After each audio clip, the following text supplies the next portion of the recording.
Sujet qu'elle n'avait pas du tout besoin du feu vert du Parlement pour déclencher les négociations avec l'Union européenne. Et bien, la Cour suprême pourrait donc l'y forcer. Le gouvernement, en tout cas, s'y prépare, à en croire la presse britannique. Le gouvernement se prépare à voir son appel rejeté, puisque une autre juridiction, la Haute Cour suprême de Londres, avait déjà dit que le Parlement devait être consulté. Alors ce Parlement, on le sait, il est majoritairement favorable au maintien dans l'Union européenne. Il ne peut évidemment pas prendre le risque. Bon, ben voilà. Un vendredi 13 janvier. La première fois que je mette mon téléphone pour filmer la route. Tiens, en parlant du 13 janvier, il va falloir que je joue au loto le 13 janvier, vendredi 13. Bon, ben là, on est sur la marche droite. Ouais, c'est ça. Ouais, la marche droite. Pour le retour à chez moi, il est midi 7. Comme le quai est en travaux depuis des mois, alors il y a un peu de bouchon. Il y a un peu de bouchon en surface.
Là, on est sur la route quai des Célestins. À gauche, c'est le numéro 30. À droite, c'est toujours la Seine.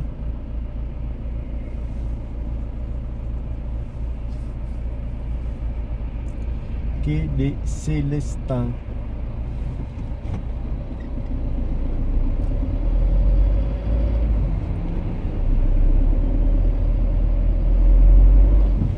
Il fait incroyablement beau, alors que hier il y avait des rafales de vent entre 60 et 120.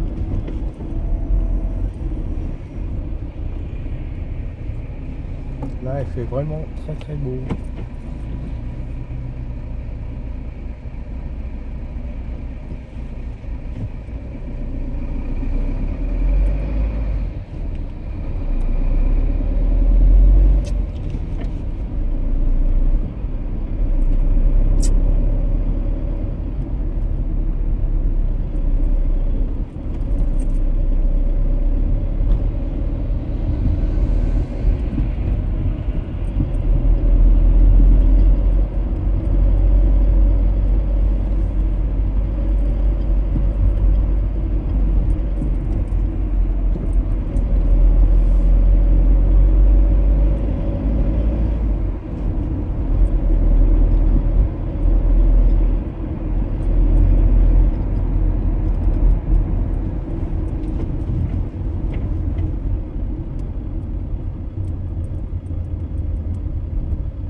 c'est à interpeller le client sur la valeur du produit et le prix juste. Et bien certains ont été interpellés et puis c'était acquérir de nouveaux clients. Du coup, il y a 30% de nouveaux clients pour l'instant, mais il est plutôt content. Ces chiffres, c'était sur les 1000 commandes dès le premier jour quand même. Et contrairement au SOD, ça ne dure pas pendant 5-6 semaines et je ne sais plus quoi. Ça dure qu'une semaine, donc c'est jusqu'à mercredi. Vous pouvez aller voir sur Maison Standard. Mais c'est une vraie tendance, cette question du prix juste dans la mode. Vous verrez, je n'en reparle pas. Achetez au prix que vous voulez, même dans le luxe. Voilà, la chronique de Karine Verniol. Demain, nous parlons littérature. Demain soir, c'est la nuit de la lecture. Ouais, Guillaume, demain soir, exceptionnellement, vous n'irez pas en boîte de nuit. Vous pourrez aller lire dans plein de librairies, dans plein de bibliothèques, parce qu'elles seront ouvertes. C'est la première fois que ça se passe en France et c'est pas réservé à Paris, hein. C'est un peu partout dans le pays, donc vous pourrez aller feuilleter des livres, rencontrer des auteurs, participer à des lectures en pyjama, à des débats. Ouais, il y a des soirées lecture pyjama, il y a même des chasses au trésor, donc ouais, le programme est plutôt sympa, et tout ça dans un contexte avec plein de nouveaux livres à découvrir. Je vous le rappelle, on est en pleine rentrée littéraire d'hiver, avec 517 nouveaux romans qui sortent entre janvier et février. Est-ce que un peu chafouine, c'est une initiative pour sauver désespérément l'industrie du livre ou non ça... Ah non, l'industrie du livre en France, elle va bien, Guillaume. D'après les derniers chiffres du syndicat national de l'édition, les ventes, elles progressent de 0,6% en valeur et de 3,5% en volume. Vous voyez, on a vendu 3,5% de livres en plus, donc ça va bien. Les Français, ils ont acheté en un an 436 millions de livres. Ça représente un chiffre d'affaires de 2,67 milliards d'euros et ça en fait de loin la première industrie culturelle du pays. 2,6 milliards pour le livre contre 1,3 milliard pour le cinéma et 550 millions pour la musique. Donc vous voyez, le livre en France, c'est 2 fois plus gros que le ciné et 4 fois plus gros que la musique. Donc non, cette nuit la lecture, c'est pas pour soutenir une industrie en crise. L'idée, c'est plutôt de faire la fête autour des livres et de continuer à donner envie aux jeunes de lire. Est-ce que les jeunes lisent toujours? Ouais, Guillaume, là aussi, en fait, il n'y a pas de quoi s'inquiéter. Mais les derniers chiffres donnés par le Centre national du livre sont très positifs. 78% des jeunes entre 7 et 19 ans lisent parce qu'ils en ont envie, pas parce qu'on les a forcés à l'école. Ils y consacrent 3 heures de temps libre par semaine. 68% lisent au moins une fois par semaine et 28% lisent tous les jours. Donc vous voyez, tout ça, c'est très bien. Mais il y a quand même un loup. C'est pas tous les jeunes qui lisent dans ces proportions-là. Ce sont surtout les plus jeunes qui lisent le plus. Les élèves du primaire, ils lisent 3 fois plus que les lycéens, qui consacrent 8 heures par semaine aux Ils sont aussi 3 fois moins de texte aussi. Donc Vous avez déjà oublié les pavés du lycée comme ça? Non, précisément pas, non. Et donc les lycéens, eux, c'est 8 heures par semaine sur les différents écrans de la maison, l'ordi, le smartphone, la tablette, donc pour aller voir des vidéos ou des séries. Mais ça peut aussi être pour lire, puisque la tablette, évidemment, ça sert aussi à ça. Et ça se voit dans les ventes de livres numériques qui progressent en un an de plus de 20%. Le livre va bien, l'industrie du livre va bien, et on vérifiera donc demain dans cette maison du livre à Karine Verniol. Merci beaucoup, Thomas. On se voit demain soir. Les experts Marie-Pierre Dormois, Thomas Esportas et Karine Verniol. Midi 32, on donne les grands titres de l'actu courage retenu.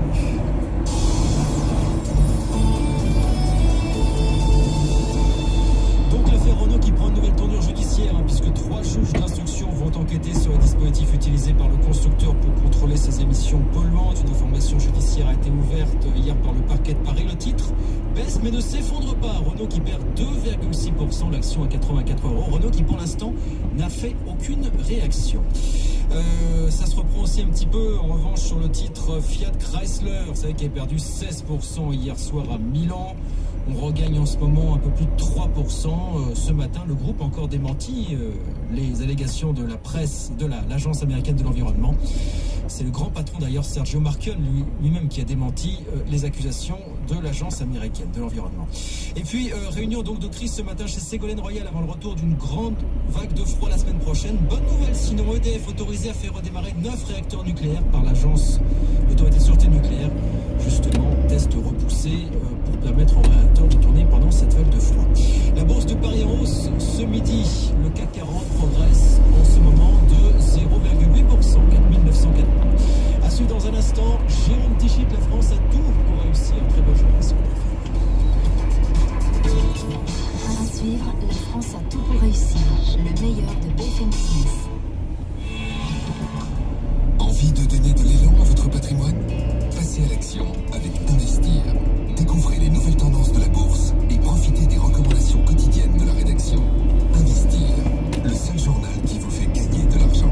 Nouvelle formule en kiosque dès samedi et 24 h sur 24 sur investir.fr. Investir rapporte. Voilà, ma nouvelle Seat Ibiza MyCanal. Ah ouais, 109 € par mois. Il y a tout, hein, même GPS et caméra de recul. Dis donc, tu sais négocier.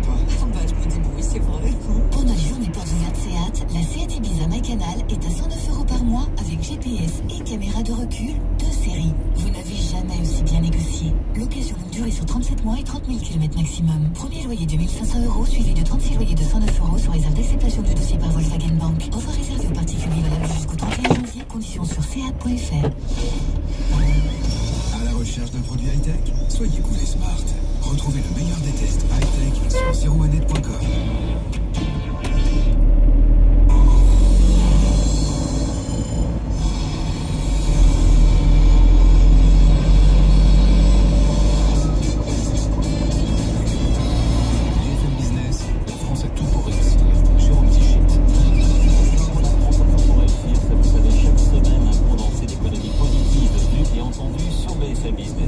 Alors au sommaire, aujourd'hui nous parlerons beaucoup de voitures avec des ventes supérieures à 2 millions de véhicules en 2016 en France. Globalement, les constructeurs tricolores Renault et PSA sont satisfaits et optimistes. Nous les réécouterons dans quelques instants. Et puis de pépites de la French Tech également au menu. Elles ont réalisé de grosses levées de fonds en 2016, plus de 30 millions pour Drivey et plus de 15 millions pour Corewave, spécialisé dans les pompes ventriculaires. Enfin, nous reviendrons sur les performances technologiques made in France, bien sûr, de Hit Parade, le spectacle tout en hologramme qui débute actuellement à Paris. Mais tout d'abord, un constat, ça va mieux. L'expression cette fois-ci n'est pas utilisée par le chef de l'État, mais par un acteur du terrain, le directeur général du Printemps Haussmann. Son magasin vient de vivre une des journées les plus intenses de l'année, avec plus de 150 000 visiteurs ce mercredi pour le début des soldes d'hiver. Plus globalement, le Printemps constate un regain d'activité depuis 2 mois. Pierre Pellaret est également revenu sur les embauches prévues après la signature de l'accord sur le travail du dimanche. Ce qu'on observe quand même pour être un petit peu plus positif, c'est une légère reprise à partir de mi-novembre. Alors c'est vrai qu'on passe sur des historiques qui sont plus faibles, mais mi-novembre et le mois de décembre, on avait à cœur d'avoir mis en place bien évidemment nos vitrines et tout un événementiel qui nous permettait d'attirer du monde. On a vu quand même redémarrer un petit peu l'activité touristique. Je pense que tout ce qu'on pourra faire dans le domaine de l'industrie du tourisme pour entretenir ce léger redémarrage de l'activité touristique est quelque chose qui sera de bon augure. Donc vous avez parlé du domaine de l'hôtellerie. C'est vrai qu'il y a des typologies de clientèle qui aujourd'hui ne sont pas du tout présentes sur Paris et qu'il faut absolument récupérer si Paris veut garder sa place de première capitale au monde pour recevoir les touristes. Et on sait que Paris, c'est une vitrine également pour la France. Peut-être il faut valoriser un petit peu ses atouts en matière d'accueil, d'attractivité, de propreté aussi, par exemple. On a parlé aussi, enfin on n'a pas parlé plus exactement de l'accueil, qui est quelque chose d'important. Et là, avec la région Île-de-France et Valérie Pécresse, vous savez qu'il a été mis en place un accueil à Paris et dans sa région par un recrutement d'un personnel temporaire d'environ 300 personnes. Et alors sinon, mais il y a quelque chose quand même qui change énormément pour vous en 2017, c'est-à-dire que vous avez signé un accord sur le travail le dimanche, le 30